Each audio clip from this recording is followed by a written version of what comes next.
Ladies and gentlemen, let's get ready to rumble!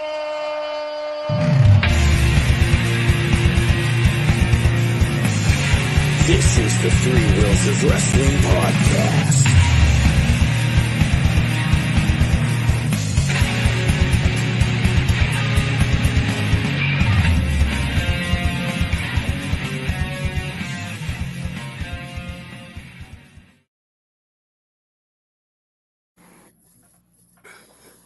Hello, everybody. Welcome to Three Wheels of Wrestling podcast. Yes, another wrestling podcast. I am Willie Tiny, and my hosts today are Will the Thrill, and our guest host is Jason Norduff. And our guest with us today is the Focus, Nick Battee. And that's two T's and two E's. What's going on, guys? How are you feeling? Great. How are you? I've actually been thinking about putting that into like my bit, two T's, two E's, just because it's always been a thing with people just can't spell it. Battee, even pronouncing it. I've gotten Battee, Batter. I remember I went to the Men's Warehouse when I was in high school to get the tuxedo for the prom, and that's when you sign in. And I guess my handwriting was so bad that the lady comes out and she's just like, up next, Nikolai Battee. What? And I lean into my mom. I'm like, whose name is that? And she's like, I think it's you, bud. I think it's you. So the dude there, see that's just, look at that guy. Look at that guy. That guy is. We need more V. Man, that guy's feeling himself. Oh my goodness gracious. But yeah, the two T's, two E's thing, I've been kind of flirt with that. So it's funny that you said that. So pop me early. I like it. Definitely. I'm legit right now. Is that the only shirt you own? Oh, obviously, you own two shirts. I own it. I own at T-shirt. minimum three. That button up and the two. No. That's actually part of something that I'm starting to expand on more. I have a whole bunch of other ideas. I'm sticking with this one for right now, but I do want to make it so that every show, May 11th, you see like, oh, he's got a new one to add to the collection. So for anybody out there who is also curious as to that, there are more coming. I have all these mock-ups. No spoilers right here, but there will be more coming of the entrance shirts, I'll say. The directives. Fantastic. How long have you been training at the Monster Factory? I'm one of the COVID class people. I started in 2020 when, ironically enough, you couldn't do too much wrestling. So about 4 years going on this summer would be my fourth year there. I joined in with Christian Rocco, myself, Brian Morris. I lump in Chris Desmond with that class too, even though he was prior, but he had a couple of setbacks with work scheduling. I believe he broke his foot before he got into the groove of doing things on a more consistent basis. But yeah, 4 years. Do you train the junior division at the Monster Factory, and what is the junior division? Yes. So the junior division, that runs on Saturdays. And that's for anyone 10 and up that goes to the Monster Factory. It started off of the heels of our last kids camp. They've had the kids camp at least the last 3 years, but the past two, they've had more kids that wanted to show up more. So it really started with two of our younger students who were there. Cam and Nitro, you can check them out on the show. They've had a little, they had a match, a showcase on the big show that we had WrestleMania week. We've been here, but yes, every Saturdays there's a juniors program that runs there. We are gearing up right now for the summer. We have our big summer showcase. All the parents and friends and families come out and see what they've been working on. It's really unique. It's one of the unique things about the Monster Factory that we have this little mini developmental branch where they can't bump yet. Okay. They can't jump off the top rope and hit the canvas. They're really not able to be as physical, but they can still do some pretty cool stuff. And wrestling's such a unique physical art that you can work their limitations into actually more creative matches. It's a blast. There's plenty of people who come in and help from time to time. Chris Desmond stopped by before. We've had DK come in. So it's a Saturday training essentially that's open up to the juniors, and then we've had more experienced people come in and help out. It's an absolute blast. It's an absolute blast. When we do have that showcase, I encourage you all to come out to it because it's really the culmination of a week's worth of time and energy and effort of all these kids learning what it takes to be a pro wrestler, having that taste test to it, and then putting on a mini show for themselves. He's just gonna keep putting this picture. This is the one for you. I'm assuming this is like the one. Yeah. Okay. I dig it. It's that's the focus. That's the focus right there. Just trying to boost up the female viewership. That's all. I appreciate it. See, this is thinking ahead. Or males. It doesn't matter. Everybody. That's He's true. thinking about the viewers. That's what I'm talking about. Yeah. He's thinking about everybody. Thank you so much. Thank you. Well, I got a question. So, how did you get appointed to teaching the kids? So it's funny the way that people's schedule worked out. Because, like I said, basically since I've been there, maybe not the COVID year, but I think 21, 22, yeah. We had this time of the year in the summer where the kids would come in and do their thing. Last year, I'm a school teacher by day, okay. So there's already that foundation. And I work summer camps throughout the summer. So, and I've been doing that since I was 18. I've been working with the youth. I've always been into some sort of, that's me killing Twitch, some sort of supervisory director of kids in always some capacity. It worked out that Dan's vacation or his Airbnb, I think it had to be rescheduled. And because it was rescheduled, he wasn't going to be able to do it.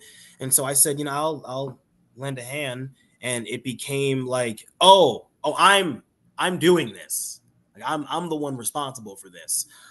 Like I said, I've always had that affinity for being like a mentor. So it was so fulfilling in that aspect that, okay, I get to leave as best of a positive impression on these young fans who are becoming wrestlers. That pipeline is so important to our industry, the fan to professional pipeline. And I, for one, believe that if it starts early, it makes for a really, really cool experience, perhaps even a cool future for whatever roster gets that crop of talent. Like, obviously, it's going to start at the Monster Factory. But, man, I'm thinking ahead to, 5 years from now, 10 years from now, when the tri-state area has this homegrown, grassroots, early starters roster of people. It reminds me very much of how wrestling's done in Mexico, right, where it starts off very, very young. And I don't know if that's like could be a stigma that happens when you get to the States about safety. I know parents are very cautious about that, but to anybody who is wondering about that, I've been running this since it began. I'm going to say going on a year and a half, or scraping 2 years now. No one's ever gotten hurt. We do things as safe as possible. There are certain things that they beg me to do. I'm like, you're not doing it. Just because I want to protect you. But there are these things that you can do. That being said, I do push them. They have grown.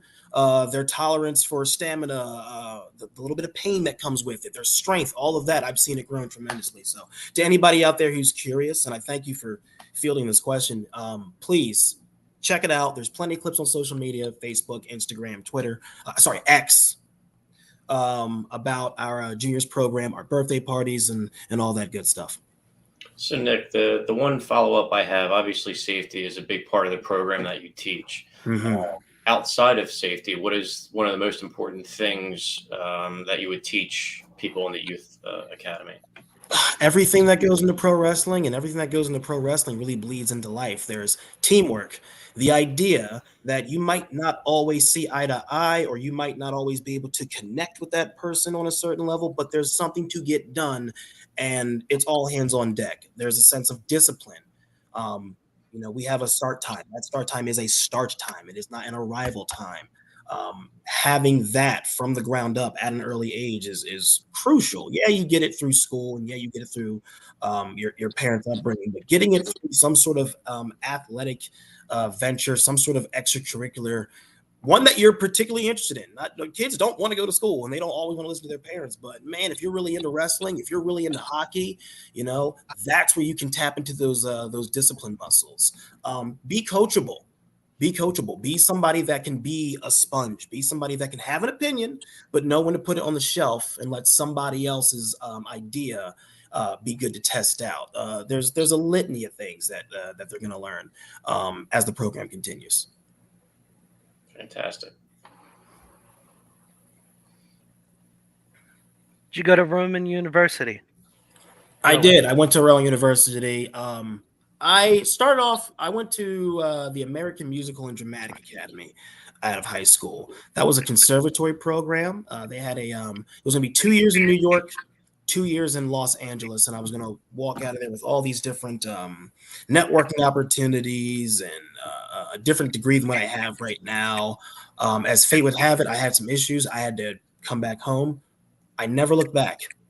That was probably one of the best things that ever happened to me. One of the best things that didn't work out to ever happen, because it put me on a path that I needed to have a certain type of growth, of a personal hero's journey, to get me in the right mindset of becoming the person that I am today. Like, things had to not work out for me to learn, what do I do when things don't work out? How do I respond when things don't work out? I mean, did you hear what I said? 2 years in New York, 2 years in Los Angeles as someone with an acting background already. Like, that was going to be like it. Like, man, that was my ticket. This is the same school that Jason Derulo went to.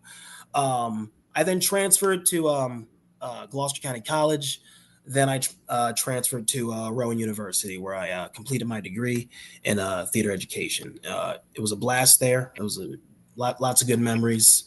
A really interesting period of growth and development. My time. So, what kind of kid would you say you were growing up?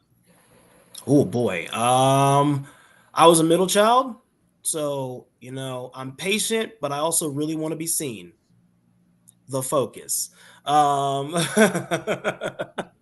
was always into wrestling. Always into wrestling. My first memory of wrestling, SmackDown, because it was a lot of silver. Just a lot of silver, a lot of flashing lights.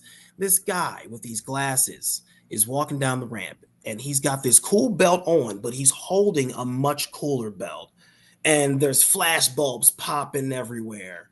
And he goes to the top rope. There's this box with these ropes. I've never seen this before. And he whips it, and the belt flaps around, and the flashes go crazy. And I go, this has to be his show.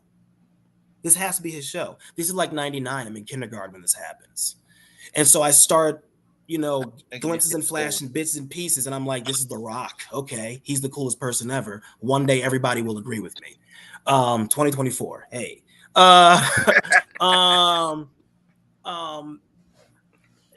That shaped who I was, because I'm like, man, you can have a personality. I got into theater by accident. I was actually amateur wrestling. So my love for professional wrestling started very young. When I got to like fourth grade, maybe fourth and fifth, I got into amateur wrestling. I didn't do it for long, but when I did do it, I remember, I wish they were here to testify that I'm not just putting myself over. They're like, yeah, he's pretty good. If you stick with this, like, you can do something with it. Did that for a year, maybe 2 years. Then I got selected to be one of the kids that got used in the high school's production. And that changed everything. My focus was acting. I was going to do movies. I was going to write plays. Like, that was going to be what I did. And I was going to star in all of them. I was going to Tyler Perry this thing. The focus. But that was me as a kid. Very much always writing, always sketching, always drawing, a creative one. If I had to put it into a framework, my brother was the basketball player, my sister's the entrepreneur, I'm the creative, talented, theatrical, performing one, which very much shaped who I was, and it's made certain things in wrestling for me to just pick up on in a different way. I see it as a story. I see it as a sketch. I see it as a beginning, a middle, and an end. I see it as like, oh, everybody has a part to play. So, yeah, I mean, that's. I was really not ever crazy athletic. I think that also actually helped. I don't have any nagging injuries. I wasn't a football player. I didn't do basketball. I tried that. What didn't work. Was never going to try tennis. That's just too much back and forth. Yeah. It was always performance. It was always acting. It was always getting up in front of people and giving them a show. You said you'll never try tennis. Too much back and forth. What do you think professional wrestling is? Right, but see, that's so different. Also, I would fall under the pressure of a real competitive event, and that was like a big part of it too. Like playing basketball, I was in my own world. Like everybody else is trying to like just score the points and everything, and I'm like being a Power Ranger off to the side. And my parents are like, we can't. Why you can't, buddy? You have to play the game. Like you have to. It just wasn't so. Totally get what you're saying. This is like the most athletic, physically challenging thing I've done. My professional but because I love it so much, it doesn't feel like that type of work. It feels like, oh, I have to learn how to perform in this way. Cool, let's sweat it out and get it done. So from acting to what you're doing now, is it similar, or is there, besides the bumps, of course? How would you describe it as someone who actually, had a career in theater or acting? So I find that when you're putting together a match with someone who really wants to go out there and give them something really cool, it's just like doing theater. You're going over the premise. You're reminding each other who your character is, where you guys are coming from, where you're going, what the objective is. These are all things that they teach you in when you're doing some sort of theater exercise. Yeah, I would say like that is what the business is. It's nothing else but that. You need to always contextualize what you're doing in the sense that it's a show, because that's what that audience is gathering for. They're gathering for a show. It's under the guise of a sporting event. It's brilliant. It's a genius premise. It is the best form of live theater the Western world has. I think the world has. It's a little bit of improv. It's athletics. It's framed as a sport. There's also a narrative structure to it. It's so cool. So the most important part is that narrative. So yeah, the question how similar is to it? It's a mirror. It's exactly the same. Okay. So you already touched on this. You want to talk about you being a school teacher? I Peter Parker that, meaning. But they see this, they're gonna know now. It's fine. I know how to hide myself on social media from them. I mean, I'm all over the Monster Factory. I got some other things coming up, so I'm really not concerned about it. It's just what I mean is I don't bring it up in class. It's not like one of the 3 facts about Mr. Battee. I leave that to the side. My main reason being I had a job before where I worked with kids, and I told them that. And it became punchy, grabby all the time with them. And I had to tell them, stop. So just because I don't want them to view me as my character, because they're so young and sometimes they can't disconnect that, like, oh, this is another job that he does. This is another thing that he does. He can't do that here. Just like nobody would expect me to pull out a smart board in the ring. Like it's two separate things. So, but I enjoy it though. I enjoy it. Like I said, I've always had like a knack for just being able to be in that mentorship role for kids. I love it. My days always fly by. That being said, we got 30 days left. We're almost at summer, and it's time. It's time. So you're telling me there's no recreation of the Dean Douglas character in the Monster Factory? Yeah, it's just too far. I want them miles apart from each other. Yeah, I want them miles apart from each other. That's understandable. What do you teach, or do you teach everything to younger students? It's 4th grade, so Okay. there's So you're understanding why I'm like, you can't know, because also they're at the age where they're really good at roasting people. They're really quick, and they somehow know how to spot the things that you're insecure about and like go after that thing. So like definitely don't need anybody, getting upset because I'm saying, hey, you can't go to the bathroom right now. Like, oh man, whatever, you're a fake fighter anyway. And I'm like, all right, hey, come on. Definitely can't have that, So why don't you get some muscles? I'm working on it. So that actually brings me to one of my questions, to shift more towards what you're doing in the Monster Factory with your character. And I've been thinking about this all day. Obviously, as a heel, your job is to get people to react negatively towards you, booing you, heckling you, the whole nine. From a student perspective, at what point do you start taking what the crowd says personally versus the negativity that your character is supposed to get? Oh man! So you're asking like when the fans are being the fans that we want them to be, they're being loud, they're being boisterous. What's considered crossing the line? Where I'm like, all right, man, that's like hitting a nerve. Oh, I'm not sure if that's happened yet. Which I hate to blow your spot. Yeah, that's fine. I mean, I've heard some things. Nothing too crazy. The Monster Factory crowd is amazing, but it's. I've heard people shout, "You're boring," when I don't think they're boring. Right. But they keep coming back. So how boring can it be? Right. Exactly.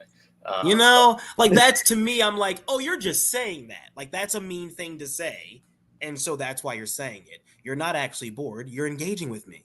Like, yeah. Now there have been. Listen, I've had some talks. I'm not going to mention. There have been some people who go, "Can you believe?" And I go, "Shut up." Like, just it worked. They got you. You're supposed to be the worker. Yeah. You're supposed to be don't flip it. What are you doing? Don't give them that power. They're having fun. Now listen, if it comes to like hate speech or something, now I have heard not the Monster Factory, but other places. And it is few and far between, but we don't have to name them. Yeah, exactly. Not even towards me. That's especially why I won't name it. But that always makes me go, oh man, I'm taken out of this now. So if I ever hear something like that, it takes me out of like the enjoyment of the event. But in the ring as a performer, if I just hear just like boring or, people will talk, whatever their thing. I can't even think of a good example. I don't think anyone to me personally has ever crossed that line. I'm gonna knock on wood too, because I don't think that I would ever spaz out. I think my fear is that the same thing would happen. It would take me out of it, and I would like lose myself and not be able to be the performer. So block it out, shut it out. I have a job to do. Not one idiot who's saying something crazy is going to distract me from this incredible house that we have. So I guess I'm going to drive this segment here real quick. What do you have going on at the Monster Factory? Like storyline. Obviously, we're not in character here today, but like what storylines do you have going on? Who are you feuding with? What are your goals as far as your character in the next 2 to 3 weeks till I guess May 11th, the next show? May 11th, yes, is the next show. Evolution of Champions. Every championship is on the line. Every title is on the line. That's the hook of the show. That's what's going to propel us into our summer. Right now, the Monster Factory, there's issues between World Renown, the group that I'm in, with myself, Chris Desmond, and Brian Morris, and the current MFPW Tag Team Champions, Marvelous and the God of Dad Bod. Recently, Lucas Twitch to Sangro got dropped in the mixed, continuing with World Renown's like obsession with the Supersonic Championship. I had that title. I ended up, losing it. I wanted to get it back, so I'm after it, but my partners are upset because I never gave them a shot, and so there's that happening. But also the Tag Team Championship is in the mix there too. So we have a lot of really cool different plays that we can do with all these different characters rotating, especially now that you've added in Twitch as like a third odd strange bedfellow with the Body Snatchers. Fantastic. So one of the things I've really gotten into the Monster Factory over the last year and a half, really when the show came out. So one of the things that I struggled with going to when you only had shows once a month, you didn't have TRL yet, is how do I know who to cheer for? How do I know who to boo for? How do I know what's going on with TRL? Of course, it's gotten better, but specifically you and World Renowned, what are you guys doing to try to convince people of why they should be watching you? We have a plan, pretty strategic, every time we piece together what we're piecing together. So, the way it works in wrestling is you get a segment, and like that's your time. And what you decide to do with that time is going to, whatever you put in, you're going to get out. I would say me, Chris, and Brian, we're very diligent about making sure that what we do has that beginning, has that middle, has that end, has a payoff, gets over what's supposed to get over. So nothing ever seems random. Nothing ever seems like, oh, that was rushed through. It never seems like, well, there was an idea there, but we don't really know what happened. We talk that thing out. We don't necessarily rehearse it 1,000 times, but there is an understanding of everybody, of like the flow of what's going to happen.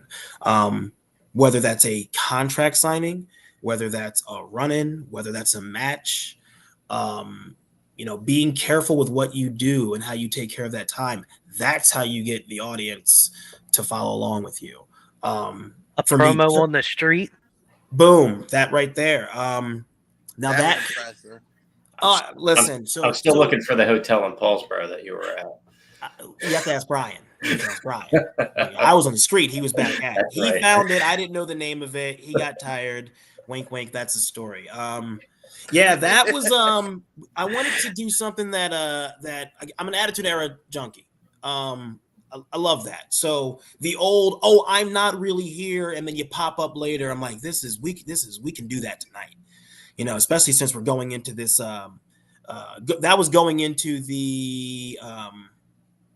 Into We've Been Here. That was going into We've Been Here. I'm like, man, big WrestleMania show. Let's do something that we've not done here. Let's do a promo on the Tron. Let's sell the idea that the champs aren't there, and then let's ambush them at the end. So yeah, we quickly ran and found a location. We shot that. When I say we, me and Adam Matthews, shout out to Adam Matthews. Thank you for helping me with that. Put that together and then threw it up there. So yeah, really taking care of like the time that you have is important. And as you can see, when you do it, it works out. So not only are you a pro wrestler, a school teacher, also an actor, and you've played in Lord, Please Keep a Ring on It, and also Black Knight. Yes, you really did your research. Yeah, independent films. You can catch Lord Keep a Ring on It on Amazon, and the Black Knight also. No, that's actually on Tubi now. It was on YouTube. It's now on YouTube and Tubi. Those were all filmed independent studios. One was in Glassboro, oddly enough, and another is in Philadelphia. Great people. Always had a good time making those. More things coming soon, things that I can't quite name yet because I signed all these papers. Right. So, but it's very much like the wrestling world. Like you said, I'm juggling a lot. So it personally sounds like you don't get a lot of downtime. So what do you do when you're, well, I guess trying to take it easy? Keyword trying. Right. I love movies. I really like movies. And I really get into documentaries. I'll get into like these deep pockets where like all I do is watch a documentary. Making a Murderer is the best documentary to ever be made. Just putting that out there real quick.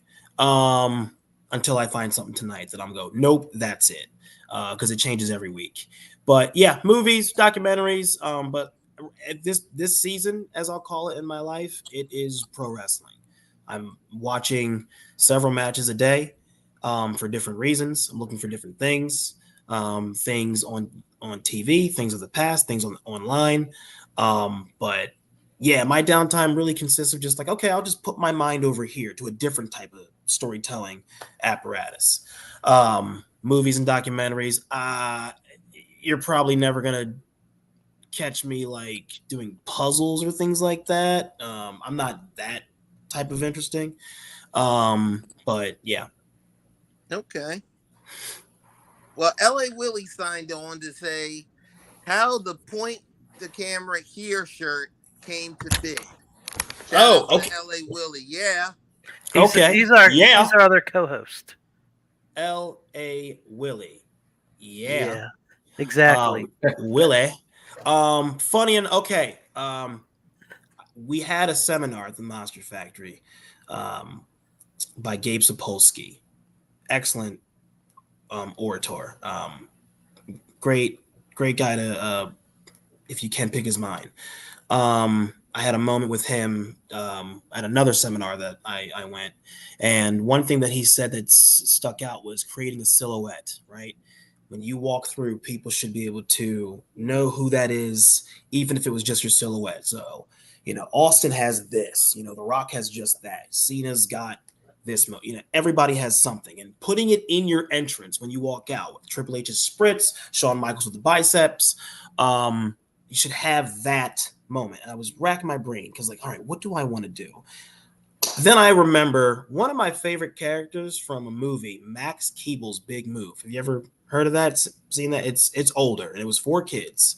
Disney movie, yeah. Love that movie. That's the movie that made me want to be an actor because it was a child actor, and I was just like, wait, kids can do this? One of the characters, the bully in the movie, he's got this jacket, and when he opens the jacket, it's got his victim, his name on it. So he would show up and stand on the top of the school stairs and would open his jacket, and they would just be like, "Little Billy," and they would like call out like who his victim's going to be. So I was like, that would be crazy for like a wrestling character. Just that machine of open, boom, there's a message for you. And it's the first thing that I want the audience to really like remember about when he walked out. So that's right. I pulled it from that. I pulled it from that movie. Like I said, I'm gonna have a bunch of other different sayings and versions of it. So I'm still pulling things from other movies. I'm pulling my style from people in movies, namely obviously Rock, but also as in The Rock, a little bit of Scarface, right? Now that I'm in my villain time period right here. But yeah, that's where it came from. It came from the Max Keeble gimmick. Okay. Max. Okay. Do you remember it? The kid. Okay, quick premise. I'm a big cartoon fanatic when it comes to stuff like this. So yeah, it just takes a minute. Oh, that was live action. Yeah. So quick premise, the kid's like, "Oh man, I'm going to middle school now. Great. I'm going to be the man." And his dad's like, "We're moving." "What? We're moving?" So he uses that they're moving as an opportunity to get back at everybody who's ever done him wrong. And then the dad's like, "You know what? I changed my mind. We're not moving." And he's like, "Wait, what? But I've already did the." And so Disney Plus, go watch it. I'm not going to spoil the rest of it. But yeah, that was one of the characters. Somebody on a bet said that I wouldn't do it, and then I ended up doing it. That's one of the two things that I've done on a bet in wrestling. I also have this move, the staple, right? I like take you by the head and I bash it into the rope, into the turnbuckle, and I go ka-chow, the staple. Somebody was like, "You're not going to do that," and I was like, "Watch me." Just put it in my arsenal. So I might retire it soon though, because I'm starting to hate it. You're starting to hate it. Yeah, I have to do it in every match. It's what? I see. I want a better signature than I do in every match. So, and then I started doing the scissors kick, and they're like, "All right, so the stapler and the scissors kick, are you like office supply guy? Like, are you gonna have like the paper clip? Are you gonna have like the pen cap?" I'm like, so. All right, let's talk about world renowned Brian Morris. Suck. Chris Desmond, Sucks. Nick Battee, Sucks. world renowned, Sucks. world renowned, Sucks. world renowned. Sucks. And don't And you don't forget you it. forget it. I never do. I never do. Well done. Well done. Well done. That was a nice surprise. Very nice. Thank you. Thank you for that. No, I really do like hearing that. It's cool. Like that's what you want. That's what you want as a pro wrestler. You want to know that, okay, all this throwing my head at the ground and jumping off these ropes and spending time away, I was able to connect with some sort of demographic that said, hey, we like coming out and yelling at you. We could be anywhere else on a Friday at 9:00, but we choose to be here. So it's awesome. Every time I hear that, it's awesome. And it's awesome to play along with. It's great that it was organic. It's fantastic that they built that themselves. It was weeks and weeks of going out there and just being world renowned and just waiting and then just holding. You know, it's another thing that Sapolsky said. Just give them something, let it breathe, and just wait and do it over and over and over. And they responded the way that they responded. Did I ever anticipate that it would be sucks after everything? Not at all. It's fantastic. It's awesome. Look like the Kurt Angle song, you know. Yep. And of course, you being a fan of The Rock, I mean, Rocky sucks. I mean, there you go. You understand what that? See, there it is. That's the crew right there. That's the crew. And I love that we all look at that. We all have our own style. You know, Desmond's got the t-shirt. He's just a killer. Me, I'm trying to have a little bit of pizzazz. Brian, he's like, I'm the athlete. I'll wear the cutoff. It's awesome. The bib. The bib. That's all. See, like that right there. That's all fun. We love it. It's a good time. We love that stuff. Love that stuff. Yeah, I think it's important to have it's not a real show if that chant doesn't get said. I kind of blew up not Brian Morse. Murphy? Brian Murphy. I blew up his spot early one week. And normally he does this thing in the middle of the match, and I blew it up at the beginning of the match, and I felt so bad about it. But it worked out, and I just love when this chant for World Renowned and you guys when it comes out, it just makes it feel like it's a complete show when that happens. Yeah, you really get the sense that oh wow, there's a culture in this room. There's something different that you're not going to get anywhere else, where the audience decides that they're going to be conductors and just take over for a moment. It's just really fun to sit in that pocket and go, oh my gosh, look what we did. It took 36 weeks. We did it. It's awesome. It's awesome. And only 36 weeks too. That's a short amount of time. It really is. Less than a year to get the audience to do their own call and response. It's awesome, man. It's awesome. What has TRL meant to the students? Obviously, I'm a big fan of the fact that it allows you to advance storylines, but from a more background technical point of view, how beneficial has that been? Danny Cage really prides himself on creating an environment that fosters tapping into your purpose. So it's not just about professional wrestling. That also goes for life as well. So I would say the biggest thing for a lot of people is a sense of purpose. You know, it's funny enough, he was just being coach. He was just grilling us the other day. He's like, when you come in here, have a sense of purpose. Have a sense that you're going to get something done, that you're going to get something done. Yes, follow directions, but what do you want to do? Why did you come here? What new thing do you want to learn in the ring? What new thing do you want to learn on the crash pad? If you're a commentary, if you're on music, what are some things? How about the switcher? Are there other cool things that we can be doing? Do we know the full extent of all that we have here? So a big thing would be a sense of purpose and development, right? When you have to go live, it forces you throughout the week to consider certain things that you wouldn't consider before. Hey, you're being given 2 minutes for a promo. I don't think about promos. I got to start thinking about promos because on Friday I have a promo. Hey, you're going to be in a tag match on Friday. Oh my gosh, I'm not really a tag person. I have to figure out, right now, what am I going to do? So I started thinking about it. So a sense of development, always moving forward, always growing. If I had to chalk it up to 2 big things, purpose and development. purpose and development, and it is our mini NXT for the main shows for some people in a lot of ways before you get to go out there on the main shows where there is a larger audience and a higher expectation of putting out some quality content. Can you handle it in front of this very humble crowd? So I love TRL. I'm looking forward to seeing it reach my personal goal, seeing that thing reach 50, which doesn't seem impossible. And then like long-term goal being at 100, in between selfishly. If I can get a contract before then, great. But if that's not part of the plan, hopefully I will be there for the 3 digits. Nice. Yeah. I'd like to give out 2 shout outs right now. One to Jess Sky and Sky Full of Photos for these wonderful photos. Absolutely. She's great. Fantastic. And she's always, very, very cool about approaching and saying, hey, is there anything that I should look out for? Is there anything that I should, I should stand in a certain position? She's fantastic. She's a true professional. You're talking about shout outs. I don't want to leave out some people. At least definitely this one person. Liam Black said so many kind words on this is on 14, episode 14.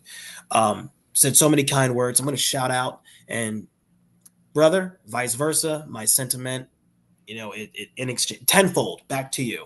A blessing to have met that guy. Awesome, insane potential. He downplayed his story. And I'm not going to go into details about what his foundation is, but man, that listen, his goal of making it to Mania, it's going to happen.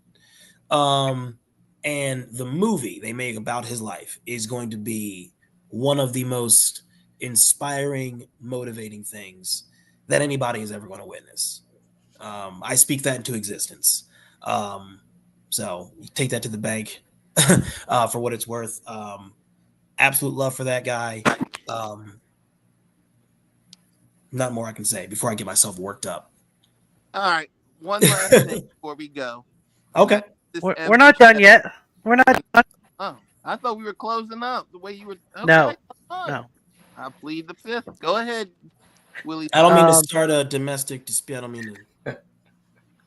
No, and the other shout out goes to Chris Desmond. Happy birthday. Happy birthday to you, Chris. Happy birthday to Chris. Yes, I said people. Yes. Happy birthday to Chris. Chris, listen, there's been times where I haven't had the best transportation. My car wasn't doing what it should have been done, and Chris has been there for me. I'm talking he's home a good 30 minutes away from me. Picks up the phone. All right, I'll be there. In the dark, drizzling, helping. So our cordiality and friendship goes outside of the ropes. He's an awesome guy. I have a distinct memory of he was like the best ref that we had there for a while, and just by the way it worked out, because everybody has a part to play, everybody has a role. Hey Cam, he's got his world renowned shirt on right now. Yeah, he's in honor of Chris Desmond today. There was a time where like he was, for lack of better words, stuck or like only considered pigeonholed as a referee, and we went on a walk, and I was just like, it's coming. This is a long time ago. I was like, but dude, your time to get out there and really like do your thing is coming, man. I mean, he is absolutely fantastic, insanely consistent, a wild athlete, and just a kind-hearted person. Personally, I think going back and watching the documentary on Apple TV, seeing even just from a physique standpoint, seeing where he was then to where he's at now, I've said it before, even just for those two things, go back and watch that show. That tells you what pro wrestling, what that path can do for people, what our school, the Monster Factory, can do for people, what time and what discipline, determination can do for people. So Chris to me embodies that on a different level. The dog agrees. Sorry about The that. dog agrees. The dog abides. That's a shout out to Danny Cage. The dog abides. He gets it. King Peace Pierce. Pierce. He's one of the Pierce. juniors. He's like Oh, nice. Yeah, he's one of the juniors. He's probably the most he is the most experienced of all the students. Thank you, Cam. I hope I get that contract too. He's another one. That's a prodigy right there. Shout out to his family as well, the Martinez family. They've been doing a fantastic job making wrestling gear for so many people at the Monster Factory. Liam Black, myself, Chris Desmond, Jake Manley, some other people have some gear coming. Awesome family, dude. That place, man, it's connected me to some really, really cool people, man. They're awesome. I love those people. I just connected the dots. I know who he is now. Cameron. Yep. Yes. Yep, that's him. Yes. Yep. He's also he's got another question for you. Okay. What is next for the Focus character as a character? Ooh, so you know what? I will change and tailor my character, how he presents himself, how he holds himself, how he dresses, what his temperament is, based off of where I'm booked, what I'm booked to do next at the Monster Factory. So I'll be talking to Dan soon. It's almost showtime, so we get together and talk about, hey, here's the direction that everything's going to be going in the Monster Factory, and that will very much be a big factor into what I do next. I try not to put too much specificity onto everything about my character because something might just change. And then, I've already committed to this mindset or this philosophy about something. So I guess the easy answer is, I don't know. But I know my intentions, and my intention is to be the charismatic, cinematic, live action attraction. I had to do a little character stuff, a little bit. I had to do a little bit. Love it. Yes, sir.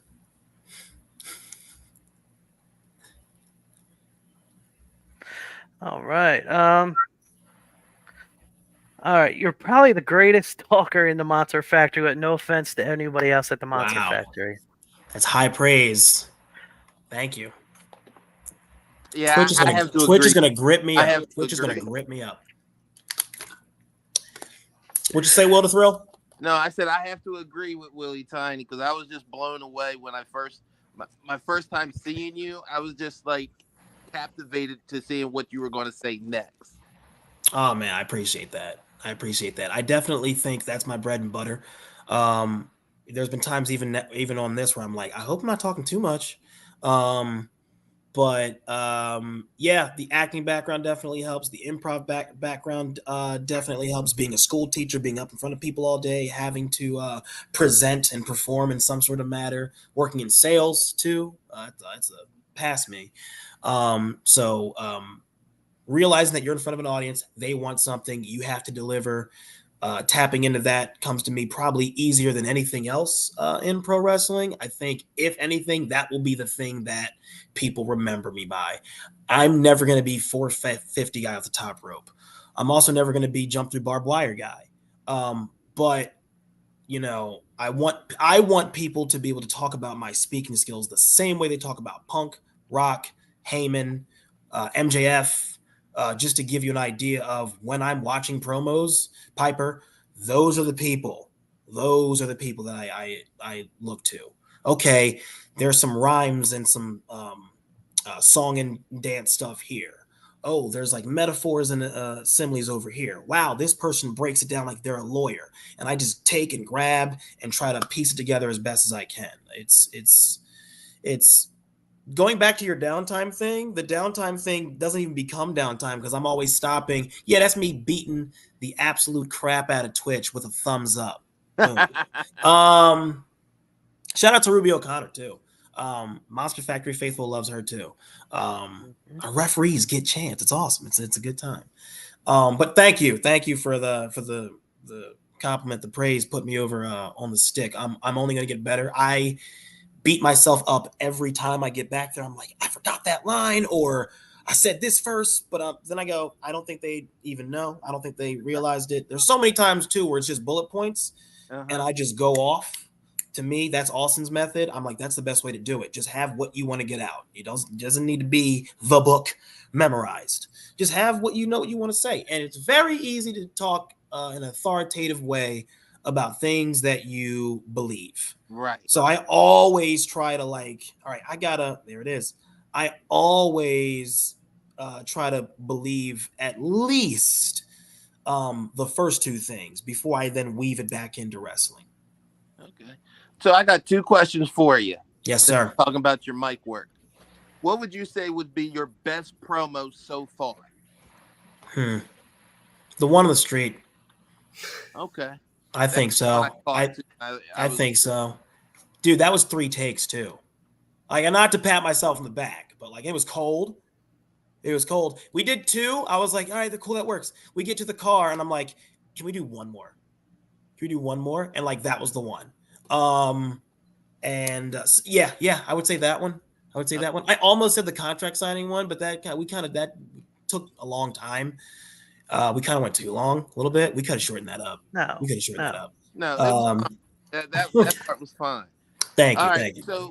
So throughout all wrestling that you watch, as you said, you were taking picks and pucks here and there for promos. Who would you say had the best promo that you remember? Who has the best? Who has? I'm gonna see, because the easiest answer for me to give for like anything, the best anything, is to say The Rock. But I want to make sure the question, because I want to be genuine to the question. So what's the question one more time? The question is, professionally, from the top dogs, New Japan, TNA, AEW, WWE, from what you've seen, since you said SmackDown was where you really were zeroed in when you saw the blue, the lights, and who had the best promo, in your opinion, that you can remember that was like, yes, that's it. I love it. Okay. CM Punk. Yeah, CM Punk. Specifically, no, not the pipe bomb. Specifically, the one that he cut on Cody when The Rock came back. So it's recent, because the parallel that he drew was so cool, right? Where he talks about they're having this back and forth, and Punk's like, I'm more Cody Rhodes than you are. And Cody Rhodes like, I'm more Punk than you are. And that really gets to Punk. So Punk gets right in his face, and he's like, if you're more Punk than me, let me take you through the CM Punk WrestleMania experience. And he runs the parallel between his experience 10 years prior and how Cody's is kind of the same right now with the same player, except he flips it. You have the company in your back for 2 years. They put you on the cover of the video game. I'm like, yeah, this is also what happened to Punk. Then a much bigger star comes in and takes it all from you. And this time it's me. And I'm like, oh, he was talking about The Rock, but he switched it to himself. Beautiful. Like that. Yep. I'm able to recite, you know what I mean? I'm able to recite that. So I'm like, that's it. Paul Heyman's is up there too, when he did that worked shoot promo before Survivor Series 2001. See, I'm nerding out right now. This is the perfect place to do it. Yeah, we're loving it, man. He's like, you took my money, my name, my legacy. You know, he goes, you took, you know, the blood of Mick Foley, and you turned it into Dude Love, and you took the way he broke down everything, and he just went for like 10 minutes. To me, that's the goal. I want to be able to get in there with a microphone and sell a fight, just being able to just express and explain my point of view with my partner, and then have people go, I got to see what happens now. Now I have to see what happens, because I'm still waiting for that Cody Punk interaction. It's coming, right, later down the line. But like, man, when I saw that promo, and it really sticks with me, because it didn't get as much praise as I thought it would. Like, I'm not sure if maybe it seems like Will the Thrill kind of remembers it. Jason, Will, do you remember? Thank you, Cam. Do you remember this promo? It's Yes, I very do. recent. Yeah, Yes, it's I very do. recent. Because it was right so much has before happened his in between. announcement for the 2K24 one. Before yep. Yes, and that was the first exchange between Punk and Cody since Punk had come back at that Survivor Series. So in that face off, and that was like the button of it. That was like the end of it. I was just like, that's so perfect, and it tells you really like how a smart worker, an experienced worker, can take their personal, right. Like I said before, I want the first two things. Believe me here. That way, when I tie it into wrestling, you're like, man, I think all that meant something. He took the reality of it and then he mixed it into the story. It was so good, so good. Hey, That's Mark one thing Rasmussen. about CM Punk too. CM Punk does take a lot of the truths, a lot of the heat, and he uses it and flips it, just like you said, in his promos. Mm-hmm. Same thing with The Rock. The Rock really goes off script sometimes, which is why a lot of his promos are longer. Sometimes, right? All the time. But I was surprised during the Body Snatchers thing after you were outside and you came out and you said you're peeved. That to me was a very good promo. Thank you, brother. Appreciate that. So And it just got like you said, you want to sit back and see what happens. So of course, the next week I wasn't able to come to the show because Willie Tiny pretty much, he's the one that really can encourage me to get out and head there to it with him. So when I'm out there, he done his job. It's hard. Much love. Listen, you show up when you can, and if not, hey, YouTube, it's a different world. It is live. So to anybody else who's like, man, I can't get out there, it's live. You're gonna 9:10 every Friday, unless advertised otherwise. And we're ramping up, and we're hitting a feel that even if you watch it back, you do feel like you're there because the audience is so into every single thing that's happening in all the segments. And again, to people who are watching it and hearing about it for the first time, it's an hour. It's not gonna be the longest evening. We're not here to stretch things out into the midnight hour. By 10 o'clock, things should be wrapped up, and you should be intrigued to either show up or tune back in next week. I know we're almost running out of time. Where else can we see besides the Monster Factory? Oh man, so I'm talking to a couple places. I don't want to throw that out there right now. Back and forth. There is someone who wants me to do a series of triple threats. That's interesting. I'm like, really? Like, yeah, I want you to drop into the middle of this feud. So once I get all that like official, I will then espouse all that. But there's a promotion, Dog, DAWG. I was recently working with them at Rowan.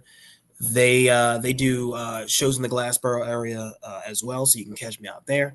Right now my home is the Monster Factory. Right now that's where I'm deciding to plant my seeds and really grow something. We're growing something pretty cool. When I say we, I do mean world renowned. I do mean the Monster Factory as a roster, and myself and Danny Cage with the juniors program. It's been an absolute blast. We're going on year 4. This summer we're looking to do some pretty cool things to make a very interesting fall with some new people who are now getting, like the Jake Manleys, like the Liam Blacks, soon to be Christian Darling and Stevie Brooks. I think this Turkey Slam shaping up is going to be a breakout performance for a lot of people. I know that's not until November, but check out this season. To anybody watching, check out this season of what's happening, the spring and this summer leading into the fall. You're really about to see some growth happen. So, okay. Willie Tiny, can I ask him now? Go ahead. Okay. Yeah, go ahead. Okay, so every show we ask past, present, future, just like how I asked about the promo. If you could face your dream opponent, who would it be? What kind of match? Oh man, cause this changes week to week. Yeah. I am pinning The Rock in the main event of WrestleMania for the world title. That's cheating. I know. People are like, he is the worst. Hey, I mean, that's you meet your hero, then you beat him. Right? Is that how that works? Sense. Is that how that works? Oh man, yeah, that one's hard because I'm gonna wake up tomorrow and just go, nah, I want to take that super kick from Sean. I want to take that super kick from Sean. It was right? from any decade, anytime, anywhere. Yeah, So man. Oh, Listen, boy, if Sean's going to tell me he loves me, he can kick me in the head if he wants. boom. So check this out. There's a very sentimental reason for this one. Liam Black said that he wants to main event at WrestleMania. It would be really cool if I main event at WrestleMania with Liam and got to put him over. That'd be cool. That'd be cool. One more. Go ahead. One more. Oh, come on. See, I told you it's gonna change. It's all right. It's your time. Switch This is out number Liam. 15, man. Switch out Liam Okay. for the King Piece Cam Pierce. Switch it. Yeah. I love Willie Tiny's reaction. When he Yeah. said that. Switch those two out. Like either one of those iterations. Either one of the. So all right, now final answer.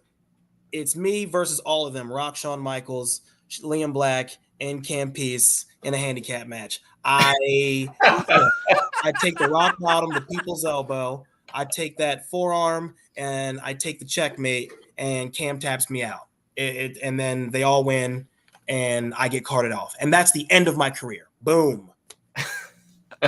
It ends that way. My heroes and my friends, they all That's win, right.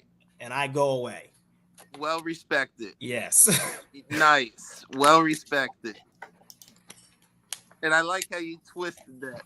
LA Willie was saying, was your best match you've had in your career so far? I guess he's trying to say, what is your best match? Maybe I'm saying it for LA Will. Yeah. Yeah. Oh boy. I'm gonna say recent memory because I tried something new, it worked out, and it got a pretty big reaction, and it did something for somebody else. Myself and Brian Morris versus Marvelous and Got a Dad Bod. We've been here for the tag team championships. I took a Canadian for the first time, a springboard Canadian. And then I took Marvelous's double foot stomp. Huge reaction. They won the championship. That was the match that was the outside promo and the contract signing. It was probably the most storyline driven thing that I had been a part of. So I'm going to say that. That was probably the best match that I've had so far because I got to check off all those boxes. Okay, did I help somebody else? Okay, did I try something new? Did it work? Was the audience into it? It seemed like everything seemed to line up. It was awesome. Nice. And also shout out to the Raspa because he said howdy, folks. So I want to make sure. What's up, Mark? Jason got his Raspa. Right, baby. Like I said, like you're talking, I was saying before, I'm not to drag this past its limit, but check out this season for a season of growth into the fall where we start to really rev things up. Mark Raspa is also a part of that crop of people. Adam Matthews is a part of that crop of people. You're about to see Isaac Taylor, if you're not familiar with that name. Give it about 2 months. I have a feeling that character stuff is about to really hit a stride. I think the one thing I've noticed throughout the last hour or so, Nick, is that you've cared more about the success of other people. Obviously, you care about yourself as well, but constantly throughout this hour, you've talked about putting other people over or helping other people, whether it be the youth or your opponents. And I think that's phenomenal. I tip my hat to you, sir. I appreciate the appreciation, fellas. It's a business built on favors. That's hey, right. I need you to go out there and lay down for this person. Hey, I need you to go out there and make this person look better. If you don't get that, you either get it or get out. That's how I feel. Mm-hmm. But I appreciate the appreciation.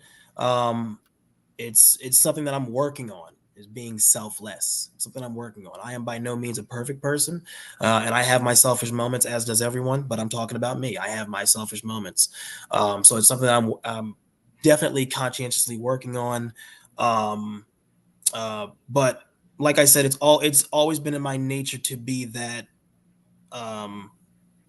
Hey, how can I help? What can I do? Where do I fit? Middle child. I want to be seen, but I want to be seen as helpful. So How many championships have you won? 3-time tag champion and 1-time supersonic champion. Yeah. So I mean, does that count as 4? Does it count as 2? And then I guess just 2 separate titles of different runs. I got my eye. Hopefully, I don't book anything. Just because it's like the coolest looking one to me. The Arena Championship looks pretty cool. To me, that's like the coolest looking one that we have at the Monster Factory. Who's got that? Are you- Sanders got that one right now. No, TJ Jacobs, right? Yeah. Mm-hmm. That's So, right. He won it. look at, Here, right? and look at that. He's a face, and I'm a heel. So Oh, look at that. look at that. And for the record, all of our wrestlers we interviewed's been a heel. We have not had a face yet. It's time Don't- to get Rasp up in here. Yes. Like I said, Get get Mark him and the Rasp crew. back. Dude. If That'd be they're get him and the watching crew. Soon, one day. One day, soon enough. Any more questions, guys? No, I mean it's been great being invited to be a guest co-host here today. It's been great to talk to Nick and you guys out of character and to give some real insight into what it takes to be a successful professional wrestler.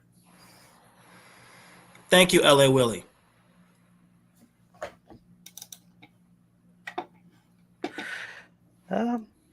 I want to say you are our first African American guest. Thank you. Oh, absolutely, man. Anything else, guys? Say that one more time. I said anything else, guys? Oh, Any more questions? I was just gonna say, any last things you want to say, Nick? Man, definitely check out the Monster Factory on all the different social media platforms: Facebook, X, Instagram. Every Friday, live at 9 at the Monster Factory, we have Total Wrestling Live, TRL. No, it's not Carson Daly. It is Total Wrestling Live, TRL. Every Friday for free. Costs you nothing but the gas to get there. If you have a young one who has aspirations to become a professional wrestler, check out all the information that we have online about that. Also for birthday parties and boot camps, definitely book and reserve that as soon as you can. You get free, not free, but you do get matches. You do get to, beat us up a little bit. It's always a good time there. Just in general, when you can, take an evening. Go down to the Monster Factory and see what the future of the industry is looking like. All right, so we got May 11th, Evolution of Champions at the Monster Factory, the next Yes. big event. And also breaking news out of the Monster Factory this morning. $30 a week to train. Yes. So they are changing up the structure. There used to be a much larger down payment and then continuous payments, but much like a gym membership, like you said, $30. To anybody who was making those excuses or legitimately there was a financial and economic hurdle there, that made it a lot easier. So I'm expecting a crazy influx soon. But it gives me, as someone who steps into that captain, I don't want to say coach yet, that captain role, gives me some new clay to work with. How much do you learn from the brand new people as opposed to them constantly learning from you? How much do you learn from someone brand new off the street? I learned that there are 20 different ways to phrase something. And you can always break down something more. You can always take it back one step because some people do need that. I also learned it's gratifying where I'm like, oh man, I know a lot more than I thought because I said this to you. I thought it was simple. So it does validate me in that sense when I am speaking to someone and they're just not getting something that's as simple as 2 + 2 equaling 4 to me. But you learn a lot. I would say you learn a lot more working with newer people. No, thank you, Cam. Thank you for the experience. And getting to know you. He'll be taller than me next year, which is crazy because he was at my armpit 2 years ago. What is he? 14? 14, right? Yeah. And if he's not 14, he'll be turning 14 soon. Like I said, an absolute Hell of a talent. prodigy. Absolutely. And just the one thing I encourage you to do, Cam, since I know you're watching, shave your face. Get rid of the stash, dude. I'm kidding. He knows I'm joshing. He knows I'm joshing. He's got the sideburns coming in. I'm like, dude, 14 in June, he says. Yeah, so like specifically like learning with like people, he said he shaved already. Good. See, he's coachable. Like I learn a lot from them as well because I'll phrase something or frame something and they go, but wait, if I do this, then don't I have to do that? And I go, oh, no. I guess you don't always have to do this. Or no, you have to do this every time. If it's a specific way of getting up or getting down or where to put your hands or how to communicate with somebody. I enjoy out of everything, not the in-ring stuff when talking to new people, but the cultural things about pro wrestling. That it is a high demanding career. So here's and I hid it from my family for 2 years. So when I tell people, hey, listen, here's what you can expect to people who might be a little bit more critical or cynical, pragmatic, I'll say, about the odds of making it, whatever that means to you, in pro wrestling. I love having those conversations. I'll talk about that a lot longer than I talk about a headlock takeover. Just because I really want people to understand, like, this is the fruit that you're biting into. So just be aware. This is what this is going to taste like. It's always awesome when you can see that they've connected with that and that they understand that this isn't necessarily a warning, but several little cautionary tales so that you can better prepare yourself for what you're going to do. Fantastic. All right. I think we're going to take it home. We're going to hit our music and we're going to end this. All right, guys. Thank you very much, folks. Thanks, Nick. Thank you all so much. I appreciate it. Thank you. Friday night. Ladies and gentlemen, let's get ready to rumble!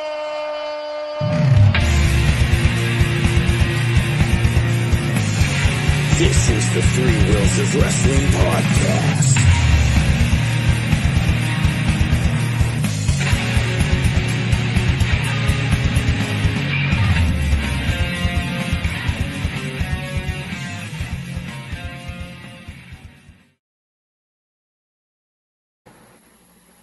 Buddy, have a good night. Thank you. You too. Don't forget to like, comment, and subscribe.